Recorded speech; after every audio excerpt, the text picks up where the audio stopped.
Ikaze kuri YouTube channel yacu nkuko bisanzwe nanjye mbasuza mbifuriza gukomeza kugira amahoro y'Imana namwe nkuko mubitangiye mubyirebera na wundi mbazanye no bita Odda Paccy akaba agiye kuba yadusora indirimbo bita Imbere Murinjye numwe mu bahanzi kazi bari barabuze dore ko abantu benshi twibazaga ko ashobora kuba yararetse kuririmba ariko muri aka kanya aje ababwira ati Imbere Murinjye ndakomeye kandi nawanyigerereza.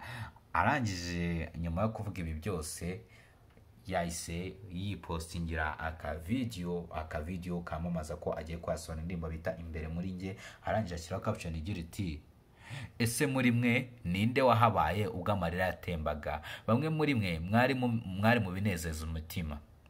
Hip hop goddess Imbere Murinjye, audio by producer X, director Bob Chris, the Black Judah, coming soon. Akimara gushyiraho urabona Mwanza Imana ari mwahise batiraho comment, abandi ba Odda Music ndetse n'indi byamamare bigiye bitandukanye. Urabona ko nyine uyu ni umuhanzi wa Paccy, ntabwo natinya kuvuga ko ari umulegend, ntabwo natinya kubivuga kabisa kuko ni umulegend, ni umwe mu bahanzi kazi batangiye muzika nyarwanda mbere, ni umwe mu bahanzi kazi baje kabisa yabaje kera kandi barakomeza barakubita muri za haso zo kugira ngo muzika dukundisha umuzika igihugu cy'u Rwanda. Paccy yararimo ariko urabona ko nyine n'ubungu aracyagarutse ari mushyashya. Odda Paccy kandi aheruka kuba yagirwaho n'ibibazo bigiye bitandukanye, ndakeka ni mu mwaka ushize mu mwaka wa 2020 nibwo yagize ibibazo bigiye bitandukanye aho yari yarafunguye company yiwe ijyanye n'umuziki yitaga Girls Empire, iza kuba yahuramo n'ibibazo nimba umufatanya bikorwa cyangwa se abo bafatanyije mu bishoro bagiranye ibibazo biza kurangira ari kwishyuzwa miliyoni nyinshi agomba kwishyura. Sinzi niba ari byo byavuyemo kuba yaba ameze nk'uparitse umuziki we. Ubu ngubu kuri nshaka ari bwo yagarutse dore ko abantu benshi bavuga ati Odda Paccy yahise ava mu muziki burundu, ariko burya umuntu akoze umuziki ntabwo apfa kumuvamo. Odda Paccy kandi turebye mu minsi 5 ishize aheruka kuba yapostinga ino foto muri kubona kuri screen zanyu. Ino foto muri kubona niyo yaheruka kuba yapostinga yambaye t-shirt yanditseho hip hop goddess. Urumva abantu benshi bahise batekereza bati se uyu mukecuru wacu aragarutse ko mbona agarutse kuri style ya hip hop goddess, dore ko arasanga ariko yita.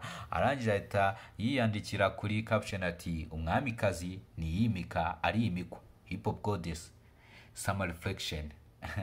Kimara kuyishyiraho Young Grace ari mu bantu bateye comment agira ati Odda Paccy official queen.